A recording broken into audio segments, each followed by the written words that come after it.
ಒಂದು ಕಾಡಿನ ಅಂಚಿನಲ್ಲಿ ಬಡ ಕೋತಿ ತನ್ನ ಜೀವನ ಸಾಗಿಸಲು ಒಂದು ಚಿಕ್ಕ ಹಣ್ಣು ಅಂಗಡಿ ಇಟ್ಟಿದ್ದ. ಪ್ರತಿದಿನ ಬೆಳಗ್ಗೆ ಎದ್ದುಕೊಂಡು ಬಾಳೆಹಣ್ಣು, ಮಾವು, ಸೀತಾಫಲಗಳನ್ನು ಜಮೆ ಮಾಡಿ ಅಟ್ಟದಲ್ಲಿ ಅಚ್ಚುಕಟ್ಟಾಗಿ ಹಾಕಿ ಮಾರುತ್ತಿದ್ದ. ಜನರು ಬಂದು ಸ್ವಲ್ಪ ಸ್ವಲ್ಪವಾಗಿ ಕೊಂಡು ಹೋಗುತ್ತಿದ್ದರು. ಆದರೆ ದಿನಕ್ಕೆ ಬಂದ ಹಣ ಕೇವಲ ಹೊಟ್ಟೆ ತುಂಬಿಸಿಕೊಳ್ಳುವಷ್ಟೇ.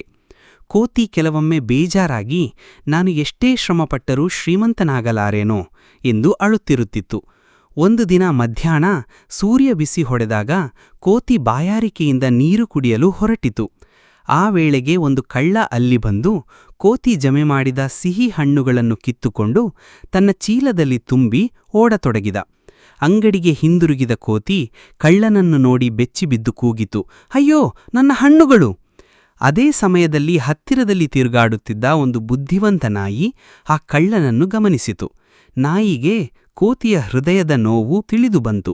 ತಕ್ಷಣ ಕಳ್ಳನ ಹಿಂದೆ ಓಡಿ ಬಲವಾಗಿ ಅವನ ಕಾಲಿಗೆ ಅಂಟಿಕೊಂಡಿತು. ಕಳ್ಳ ಹೆದರಿಬಿಟ್ಟು ಚೀಲ ಬಿಟ್ಟು ಓಡಿಹೋಯಿತು. ಕೋತಿಯಲ್ಲಿ ಬಂದು ತನ್ನ ಹಣ್ಣುಗಳನ್ನು ಮರಳಿ ಪಡೆದು ನಾಯಿಗೆ ತುಂಬ ಧನ್ಯವಾದ ಹೇಳಿತು. ನೀನು ನನ್ನ ಜೀವನ ಉಳಿಸಿದ್ದೀಯಾ, ಇನ್ನು ಮುಂದೆ ನೀನು ನನ್ನ ಸ್ನೇಹಿತ, ಪ್ರತಿದಿನ ನನ್ನ ಅಂಗಡಿಯಲ್ಲಿ ಹೊಟ್ಟೆ ತುಂಬ ಹಣ್ಣು ತಿನ್ನು ಎಂದಿತು.